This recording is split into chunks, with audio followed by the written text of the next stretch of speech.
How to Practice English Speaking Alone at Home. Hello, everyone, and welcome back to the podcast. Today we're talking about something very real, something almost every English learner struggles with. Yes, and that topic is how to practice English speaking alone at home. Because let's be honest, most learners don't have English-speaking friends around them. Exactly. They understand English, they can read, they can listen. But when it comes to speaking, they freeze. And they always say the same thing. I don't have anyone to practice with. So today, we want to clearly say one thing. You can improve your English speaking, even if you are completely alone. Part 1. Why speaking feels hard. Let me ask you something. Why do you think speaking feels harder than reading or listening? Because speaking is live. You don't get time to think. Your brain feels pressure. Exactly. Speaking is not knowledge, it's a skill. You might know grammar, but your mouth is not trained yet. And that's why people say, my mind goes blank when I speak. That doesn't mean your English is bad. It means you haven't practiced speaking mode. Part 2. Talking alone feels weird, but normal. Many learners say, talking alone feels strange. Yeah, at first it does. Because your brain says, who are we talking to?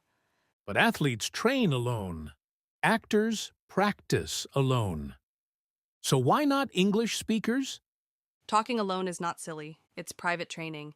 And honestly, it's the safest way to build confidence. Let's start with the easiest method. Part 3, Method 1, talking about your own day. Yes, simple things. Today was a normal day. I woke up late, I felt tired, but I still tried to study. This is real English, not exam English. You can do this while walking, lying on your bed, or sitting quietly. Your life is your best speaking topic.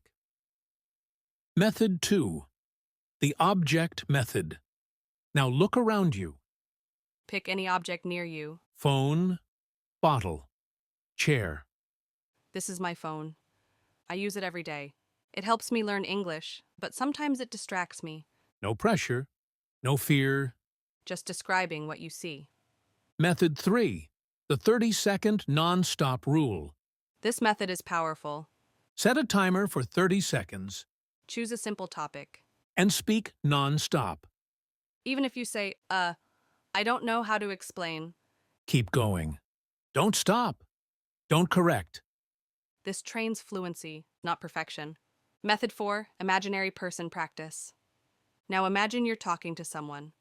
A friend, an interviewer, a stranger. 2. Example.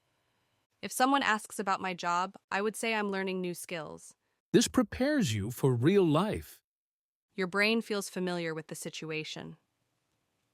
Method 5, record your voice. No judging. Recording your voice helps a lot. But don't listen immediately. Record 1 minute, then stop. After a few days, listen again. You'll notice improvement, even if it's small. How much practice is enough? Do you need hours? Number: 10 to 15 minutes daily is enough. Consistency beats motivation. Small daily practice builds confidence. Common fears. Let's talk about fear. I'll make mistakes. Good. That means you're learning. I need perfect grammar. No. You need clear communication. I'm not ready yet. Speaking makes you ready. Outro. Calm motivation.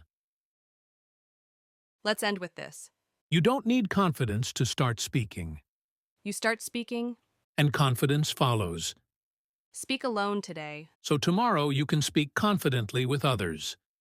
If you enjoyed this episode, you can subscribe or follow the podcast. See you in the next episode.